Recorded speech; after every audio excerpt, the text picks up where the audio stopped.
Vous êtes de plus en plus nombreux à nous suivre et à participer à l'évolution de la chaîne Afrique N24, et sincèrement nous tenions à vous en remercier. Nous lisons tous vos commentaires qui enrichissent le débat et vraiment nous vous demandons de nous soutenir, en aimant les vidéos pour une large diffusion, et pour continuer à avoir une ligne éditoriale indépendante, et vous proposer de nouvelles émissions toujours de plus en plus enrichissantes. Ne restons pas passifs, soyons actifs. Merci et à bientôt. Mesdames et messieurs, vous savez, dans le monde actuel, dans tous les pays, vous avez deux acteurs majeurs. Vous avez la direction politique du pays et les militaires qui travaillent sous ses ordres. Ils font tout pour qu'il y ait de l'ordre, pour qu'il y ait la cohérence entre les discours des politiques et l'action des militaires. Lorsqu'il n'est pas ainsi, le pays ne peut pas résoudre ses problèmes. Au Mali, nous nous sommes trouvés dans une situation, j'expliquais souvent aux gens en parabole, on dit que l'armée de l'air est tombée par terre et l'armée de terre a foutu le camp à l'air. Donc il n'y a plus d'armée. Donc le discours du politique ne pèse rien du tout. Je l'ai toujours dit, un discours politique qui n'est pas adossé à une armée forte, c'est une feuille volante. L'autre image que je donne aux uns et aux autres pour les sensibiliser, c'est que le Mali s'est trouvé comme un mur qui risque de tomber. Tout le monde a baissé les bras. Compte sur l'extérieur, les militaires sont venus tenir par les mains le mur pour qu'il ne tombe pas. Donc le Mali. Ils avaient le choix, il y avait des gens derrière eux qui se moquaient, qui tirent son pantalon par le bas. Soit il laisse le mur, il tient son pantalon, ou il tient le mur pour qu'il ne tombe pas, quitte à ce qu'on enlève le pantalon et se moquer de lui. Et les militaires maliens ont décidé de tenir le mur et laisser les autres enlever le pantalon. Ils se sont mis à se moquer de l'armée. Au Mali, il n'y a pas de militaires, ils sont bons pour les coups d'État et les défilés. Au Mali, quand ils tirent, les militaires fuient. On va dans les organisations internationales, devant les parlements ou les sénats d'autres pays, on se moque de l'armée, ils vous applaudissent. Mais les uns et les autres ne comprennent pas. Tout ça, c'est pour travailler notre cerveau et créer chez nous le complexe d'infériorité, pour nous faire comprendre qu'on ne peut pas résoudre nos problèmes sans les autres. Or, tous ceux qui comptent sur l'extérieur uniquement pour résoudre leurs problèmes, ils ne pourront jamais avancer. Vous savez, dans le cadre de la sécurisation du Nord, il y a eu les événements malheureux de Gao, Bamba, Tombouctou et Bourem. Mais en réalité, tous ceux qui ont parlé, vous avez écouté les messages. Tantôt, c'est le représentant de la CEMA qui fait un message. Tantôt, c'est le GINIM, le GICM. Tantôt, c'est ce qu'ils appellent le CSP. On se demande qui est au centre. En vérité, tout ça, c'est de la poudre aux yeux. Le Mali est en lutte contre les groupes terroristes et leurs sponsors qui sont déterminés à nous faire regretter pourquoi nous avons demandé le départ de l'aménagement et que nous ne prendrons pas les bases maliennes. Tout le reste, c'est de la poudre aux yeux. C'est pour nous manipuler. Ces bases, nous allons les prendre. Le tournant de Bair n'a pas été digéré par les groupes terroristes et leurs sponsors étrangers. Ils ont commencé avec les soutiens locaux à intoxiquer l'opinion, à paniquer les uns et les autres. Parce que nous sommes un pays où les gens ne sont pas habitués à la guerre. Il faut que les Maliens s'organisent et s'habituent désormais à défendre leur pays. Et vous entendez les gens, à Tombouctou, les villages, les camions s'embourbaient, mais maintenant c'est un camion s'embourbe, on dit que c'est parce que l'armée n'est pas là. Il y avait les engins explosifs improvisés, maintenant quand ils sortent, on dit que parce que l'armée n'est pas là.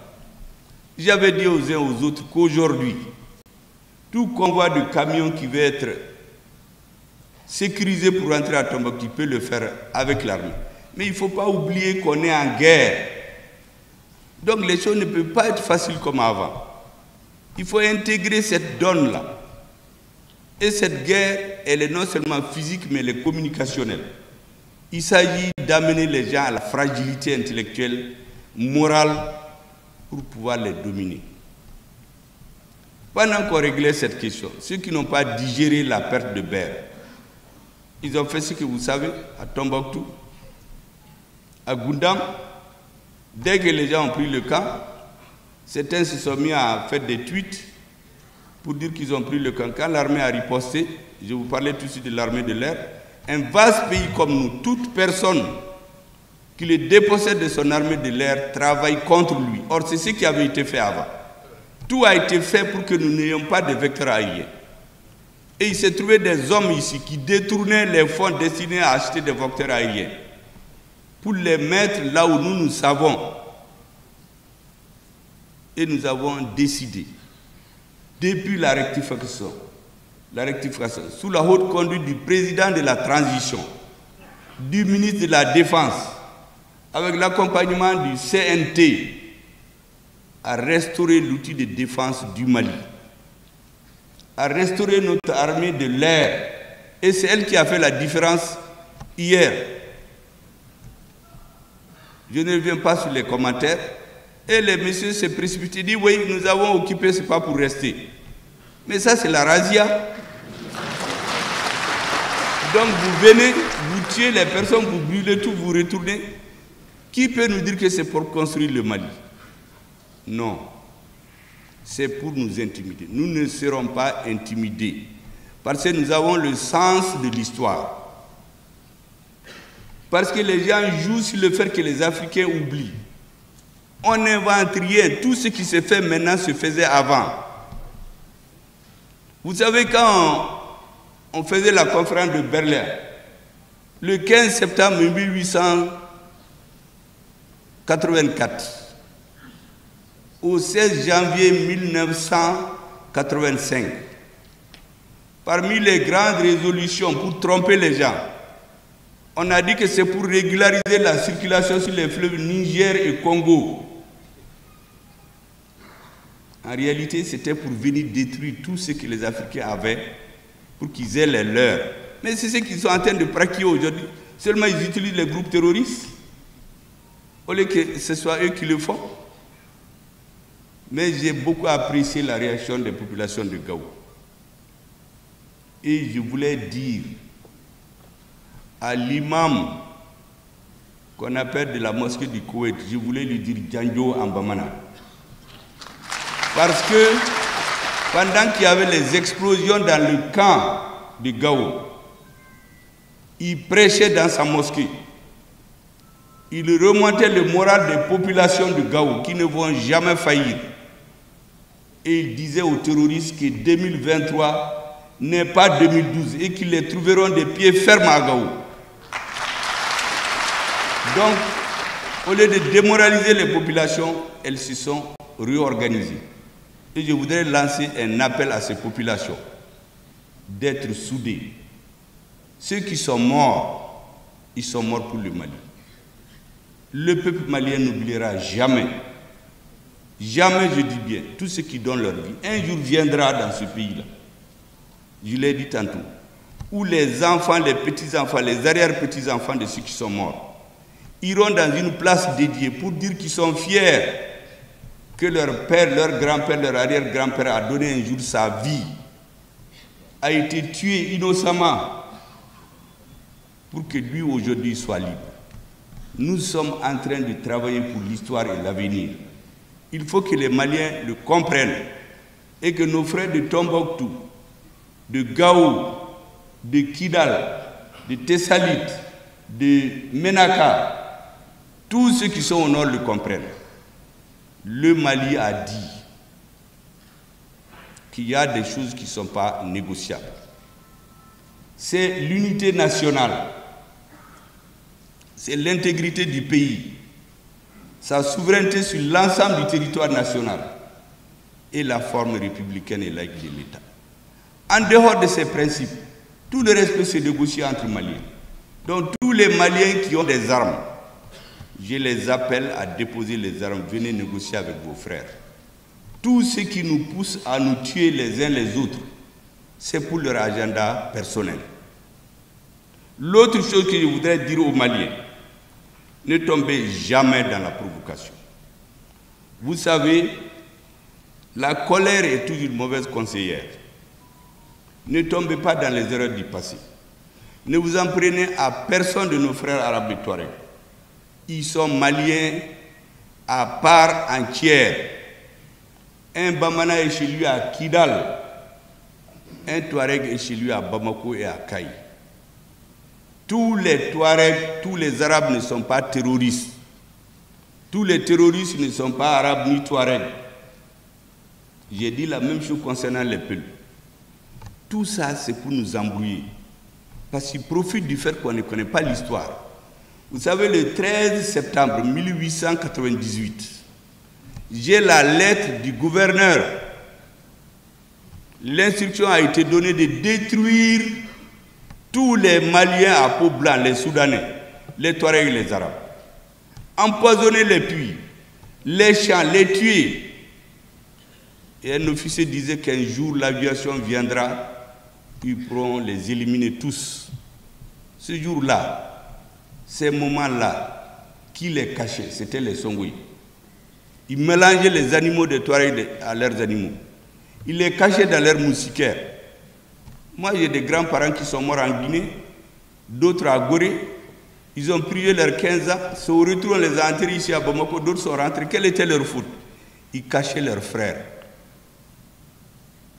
Quand ces mêmes messieurs, moi j'ai ces lettres-là, quand ces mêmes messieurs viennent dire aujourd'hui à des jeunes 100 ans après qu'ils viennent, ils sont leurs amis, ils ne sont l'ami de personne, ils sont l'ami de leurs intérêts.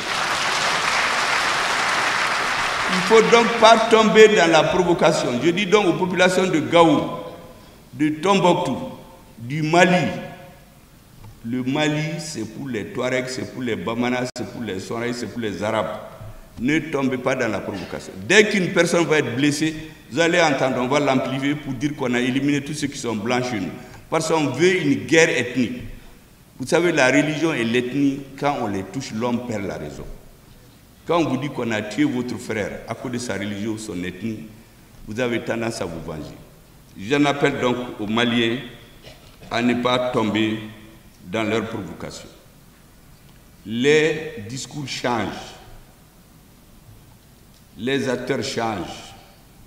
C'est ça, c'est ma, Jinim, ça ne change rien.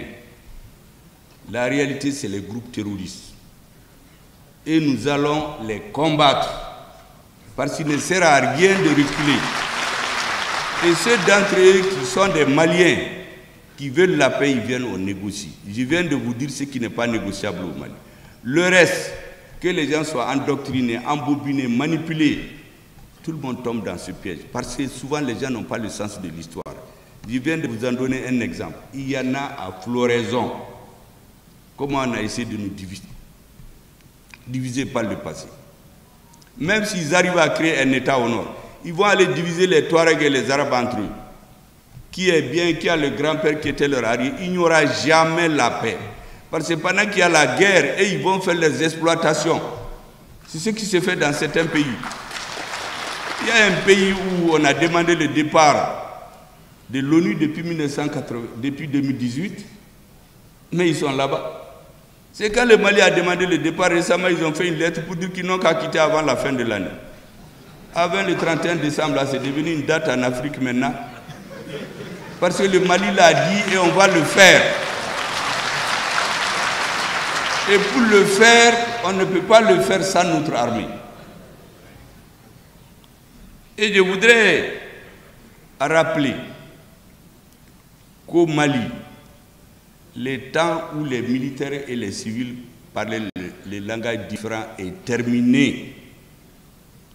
Avant, je vous disais, les militaires tenaient le mur, Mali pour qu'il ne tombe pas, et il y a d'autres qui enlevaient le pantalon par derrière pour se moquer de lui. Ce temps est révolu, c'est terminé. Pendant ce temps, les autres tiennent un discours politique pour tromper les gens et leurs militaires font autre chose. Mais ils sont en combinaison. Vous savez, le commandant en chef de Barkhane, qu'est-ce qu'il a dit en novembre 2018? Il a fait un point de presse à la maison de la presse. Il dit qu'ils savent que certains des groupes qui sont avec le Mali, ils sont la nuit avec les terroristes et les jours ils sont avec le Mali. C'est lui qui le dit, le commandant en chef de Barkhane. C'est lui qui était là pour organiser la division du Mali. Il écrit ses mémoires maintenant. Comment ils ont divisé le Mali, comment ils ont manipulé les Maliens pour les diviser. Moi, j'ai lu ses mémoires récemment. Ils ne vont tromper personne. Parce qu'eux, ils tiennent un discours, leurs militaires font autre chose, la nuit, ils se voient pour coordonner. Qu'est-ce qui nous a été dit? Moi, je vais leur répondre au tic au tac, je l'ai dit très bien. Nos militaires ne parlent pas, ils font leur travail. Mais on sait ce qu'ils veulent. Il n'y aura pas de contradiction entre nos militaires et les civils, comme ils ont l'habitude de le faire. On débourse l'argent pour acheter des avions pour les militaires. Ils s'entendent avec des civils qui prennent l'argent, ils vont déposer ça dans les banques chez eux. Ils construisent des maisons dans les pays de la sous-région. Et l'armée est en train toujours de tenir le mur. Et c'est ce même monsieur qui tire le pantalon, il se moque du militaire. Ce temps-là est révolu. Maintenant, on va parler le même langage. Quand on a mené Serval, pourquoi je vous le dis? Parce que la semaine passée, la ministre française, la première ministre, elle a été tenir un discours à l'école militaire stratégique pour expliquer que c'est à cause de leur départ qu'il y a ce qui s'est fait au Mali, entre autres. Comme s'il y a eu l'attaque du bateau parce qu'ils sont partis. Vous voyez comment on manipule les idées? Ça n'a rien à voir. Parce qu'il y a des sponsors des terroristes. C'est une façon de les sponsoriser intellectuellement. Mais les militaires qui meurent ici, les militaires de leur pays, moi je suis toutes les cérémonies d'enterrement. Il n'a jamais été dit là-bas, dans les discours officiels, qu'ils sont morts pour le Mali. On dit toujours ils sont morts pour la France. C'est ce qu'ils ont tous. Allez-y visionner toutes les cérémonies d'enterrement aux Invalides. Personne n'entend là-bas parler du Mali. Mais sur les radios et les gens pour les manipuler, on nous dit que c'est pour le Mali. Ce n'est pas vrai. Ils viennent défendre leurs intérêts. Pour nous manipuler, quand Barkhane est venu au Serval, Hollande dit, et ce que j'ai dit là c'est authentique, il dit qu'ils sont venus pour détruire le terrorisme, qu'ils sont venus pour aider à faire l'intégrité territoriale du Mali, qui sont revenus pour appliquer les résolutions des Nations Unies. Mais aujourd'hui, ce n'est pas ça. Aujourd'hui, la première ministre va et dit que c'est parce qu'ils sont partis qu'il y a ces attentes. Est-ce que vous avez entendu ces pays qui disent qu'ils sont amis du Mali, ces organisations internationales qui parlent des droits de l'homme, est-ce que vous les avez entendus après Tombouctou, Gao, Goundam, est-ce que vous les avez entendus faire un communiqué? Mais ils sont pressés de venir dire que l'armée a fait ceci, l'armée a fait cela. Mais où sont les organisations de droits de l'homme qui nous accusent? Où est-ce qu'elles sont? Il faut qu'on comprenne. Personne ne viendra faire notre pays à notre place. C'est ce que je voudrais vraiment rappeler aux Maliens. Il ne faut jamais céder à cette manipulation. Et aussi longtemps que les dirigeants vont essayer de manipuler nos Maliens par le passé, on ne l'acceptera pas. Nous allons leur répondre du tic au tac. Je dis donc à cette première ministre-là qu'elle économise ses phrases en ce qui concerne le Mali. Nous ne sommes pas concernés.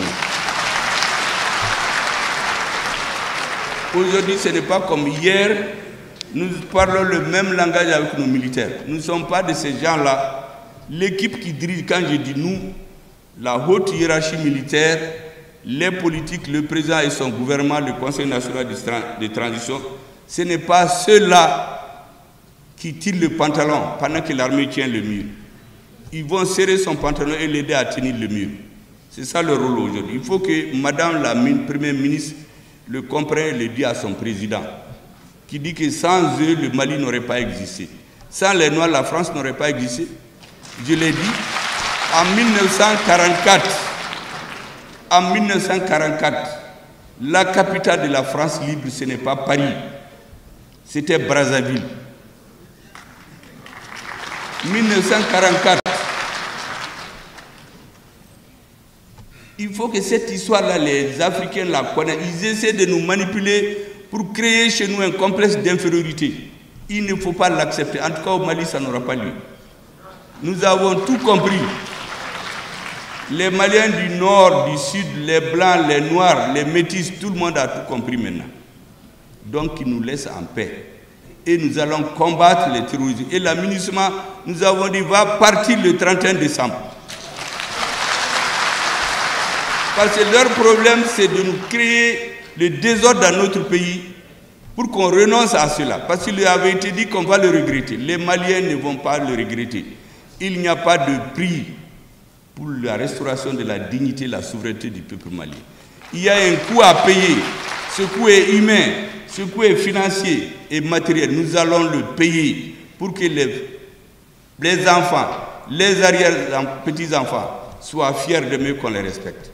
Il n'y a aucune nation dans l'histoire qui n'a pas fait ces sacrifices-là à un moment donné de son histoire. Ils veulent amener les Africains toujours à refuser de payer les sacrifices nécessaires. Nous allons les payer et recouvrir notre autonomie grâce à une direction éclairée, à des soldats braves et une direction politique qui sait là où est-ce qu'elle va.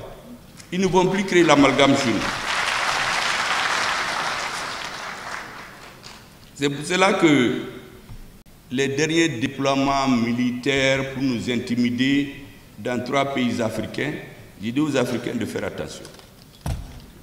Ces déploiements militaires ont 4 objectifs, mais les Africains ne voient qu'un, c'est-à-dire les préparer pour attaquer dans le cadre des mesures de la CEDEAO. L'objectif en fait c'est de disloquer la CEDEAO. Imaginez-vous un pays duquel part une guerre contre un pays de la CEDEAO, il ne peut plus y avoir de CEDEAO encore. Donc le premier objectif, c'est la dislocation de la CEDEAO. Le deuxième, c'est intimider les pouvoirs politiques dans ces pays-là, en réalité. C'est leur dire, il faut faire attention, on est là, c'est nous qui assurons votre sécurité. Si nous quittons, les militaires vont vous renverser. Donc collez-nous à nous et faites ce qu'on veut. Si vous voulez être sauvé, parce qu'il y en a eu au Mali, au Burkina et ailleurs, donc votre sécurité est dans nos mains. Deuxième chose, c'est pour dire aux militaires de ces pays-là, si vous faites un coup d'État, nous on va intervenir. On est là, on est venu pour ça, pour intimider la hiérarchie militaire. Et le quatrième objectif, c'est intimider les peuples. Les peuples vont dire, ah, il y a des grosses bases étrangères à côté de notre pays, il vaut mieux arrêter les manifestations. Donc on intimide celui qui est au pouvoir, on intimide les peuples, on intimide les militaires et on casse la CEDEAO. C'est ça leur objectif. Mais ils ne vont pas nous tromper. En tout cas, au Mali, celui qui veut venir chez nous là, nous l'attendons de pied ferme. Mais il faut que les Africains fassent une lecture holistique. Tout ce que ces gens-là font, ce n'est jamais ce qu'ils disent. Aujourd'hui, c'est le côté embargo de la CEDEAO, attaque de la CEDEAO qu'on voit. Mais comme je vous l'ai dit, ils ont d'autres objectifs. Il faut que, comme je l'ai dit aux Nigériens, qu'ils fassent preuve de patience. Quand le peuple ne veut pas qu'une armée étrangère reste dans son pays, elle ne restera pas. Ils finiront par partir. Quand vous voyez les pays occidentaux s'accrocher à un individu, c'est qu'il est en mission. Même les terroristes, pour les libérer, nous faisons la différence. Il y en a auxquels ils tiennent comme à la prunelle de leurs yeux. Ça, c'est les agents de services spéciaux.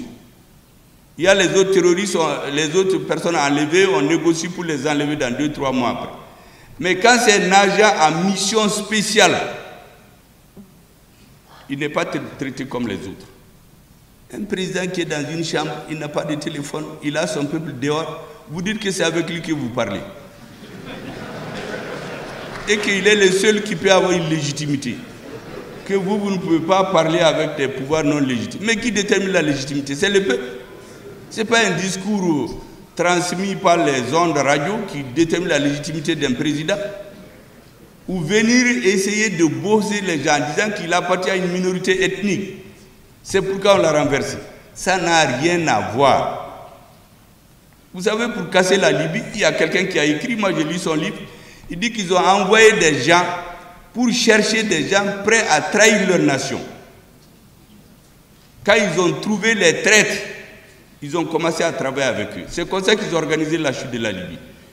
Et dans notre histoire, tous les grands empires ont chuté quand il y a eu un traître dans la cour. Le dernier qui est tombé le 13 septembre 1591, l'Empire Songhai, c'est parce qu'il y avait un traître dans la cour. Sinon, ce n'était pas un problème de Touareg d'Arabes. Au contraire, il y avait un contingent qui allait jusqu'au Maroc, c'était des Arabes, c'était des Touaregs. Mais quand il y a eu un traître dans la cour, il a organisé la chute. Donc on cherche des dirigeants traîtres, des hommes politiques traîtres, des gens qui trompent leur pays, ils tiennent un discours, ils font autre chose. Ils sabotent leur armée, ils démoralisent les militaires. Et personne ne peut devenir militaire. Moi j'étais au président aujourd'hui, je leur ai dit que bientôt il y aura un surplus, un surcroît de candidats là-bas. Parce que tous les jeunes veulent être militaires, maintenant ils sont fiers de leur armée. Mais hier c'est les hommes politiques qui sabotaient l'armée. Nous avons dépassé cela. Et enfin, je voudrais du fond du cœur remercier vraiment la Fédération de Russie. À l'heure actuelle, c'est notre allié stratégique dans les circonstances difficiles. Souvent, même les Africains ne nous soutiennent pas. La Russie nous soutient. Nous avons levé l'embargo, le soutien. La Russie nous a fait un soutien multiforme. Le soutien à la levée du régime des sanctions récemment. C'est le veto de la Russie qui a permis de le lever. Et il y a beaucoup de Maliens, dont des Touaregs, des Arabes, qui avaient refusé de faire le jeu de certains pays. On a tout fait pour les inscrire sur ce régime de sanctions. Ce régime-là a foutu le camp à l'air maintenant. Et ces citoyens doivent cela à l'État malien. Le président de la transition a parlé en personne avec le président Poutine. Personne ne va nous sanctionner ici. Pourtant, ils n'ont pas dit que c'est des hommes de couleur. Les gens qu'ils ont sanctionnés au Mali, il y en a, ce sont des Arabes, d'autres c'est des Touaregs. Ils ont fait pourquoi? Parce qu'ils ont refusé de faire leur jeu. S'ils avaient fait leur jeu, là, ils n'allaient pas les mettre sur cette liste-là. Nous devons comprendre. Nous sommes les mêmes. Il n'y a pas de politique qui vaille en dehors des intérêts de la population. Si vraiment notre peuple comprend ça, c'est l'essentiel. Tout le reste, nous allons perdre des batailles encore, parce que la guerre n'est pas finie. Mais nous gagnerons la guerre. Parce que notre combat est juste. Parce que notre peuple est déterminé. Parce qu'il se tient debout comme un homme. Parce que notre armée est requinquée à bloc aujourd'hui. Parce que les Maliens ont le sens de l'histoire. Si quelques-uns n'en ont pas, ceux qui en ont vont le leur donner et ils vont se lever comme un seul homme. Et personne ne va nous tromper. Je demande donc aux populations du Nord beaucoup de résilience, beaucoup de compréhension. Tout discours qui tend à diviser les Maliens fait le jeu des terroristes. Il y a beaucoup d'enjeux. Aujourd'hui, la guerre n'est pas seulement physique, elle est communicationnelle. C'est une guerre d'intelligence, mais aussi de courage. Dans l'histoire, aussi longtemps que vous remontez, les peuples qui gagnent les guerres, c'est les peuples qui se battent pour leurs droits et qui n'ont jamais cédé. Ceux qui refusent de céder et qui ont raison, ceux qui vont gagner. C'est pourquoi le peuple malien ne cédera pas, l'armée ne cédera pas, les politiques ne céderont pas et le peuple va gagner cette guerre. Vraiment, je vous remercie, c'est ce que je voulais dire avant de continuer. Et donc, pour terminer, je voudrais réitérer mes remerciements à tous nos partenaires techniques et financiers. Le gouvernement du Mali vous invite à vous faire l'écho dans vos pays et institutions respectifs de l'engagement de l'État du Mali pour la coopération internationale, respectueuse de la souveraineté du Mali, de l'indépendance, de la justice, de la solidarité, de la paix et de la prospérité de notre nation et des autres nations. C'est sur cette note d'optimisme que je déclare ouvert les travaux des États généraux sur l'entretien routier. Et félicitations à Madame le ministre. J'ai plus de 5 cérémonies dans la journée d'aujourd'hui, mais j'ai dit qu'on ne peut pas la laisser seule. Parce qu'après l'accident du bateau, elle était malheureuse.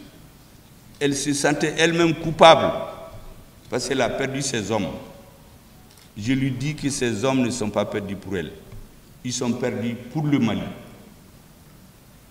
Inch'Allah, on parlera d'eux un jour. Ne perdons pas la mémoire, ne faisons pas comme ailleurs. Là-bas, un soldat meurt, on nous dit son nom. Ici, 1000 meurent, on ouvre une fosse commune, on les enterre, on oublie. On n'oubliera personne. Et nous allons être à vos côtés. Je voudrais dire à tous les agents de transport du courage. Faites en sorte qu'on commence à résoudre nos problèmes définitivement. Ne comptons plus sur quelqu'un pour venir les résoudre. C'est ce que je tenais à venir lui dire, à vous dire avant d'aller à une autre cérémonie, parce que comme j'en ai beaucoup aujourd'hui. Mais le soutien moral aujourd'hui, plus qu'hier, les Maliens en ont besoin.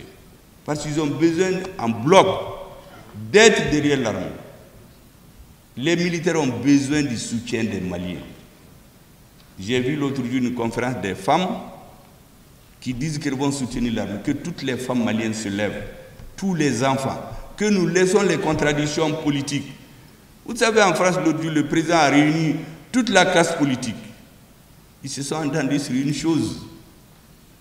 Vous savez, la politique extérieure. C'est quoi? C'est concernant le Mali et les autres pays, de ne plus critiquer le président, de les laisser. Maintenant, les différences là, ils attendent les élections ou sur les problèmes internes. Pourquoi chez nous, les gens ne sont pas capables de faire ça? Parce que certains, quand ils ne sont pas contents d'un pouvoir, ils sont prêts à pactiser avec l'ennemi pour faire tomber ce pouvoir. On n'a jamais le bonheur quand on fait ça. On se met à la merci des autres. Donc j'invite mes compatriotes dont j'ai lu les déclarations dans la presse, et globalement, les déclarations sont positives, à comprendre qu'aujourd'hui, ce qui se joue, ce n'est pas pour ce gouvernement, ce n'est pas pour Assimi Goïta, ce n'est pas pour Malick Diaw, encore moins pour le Premier ministre. C'est le destin du Mali qui se joue. Et ça, nous allons le jouer pleinement et le gagner, comme je vous l'ai dit. Merci beaucoup.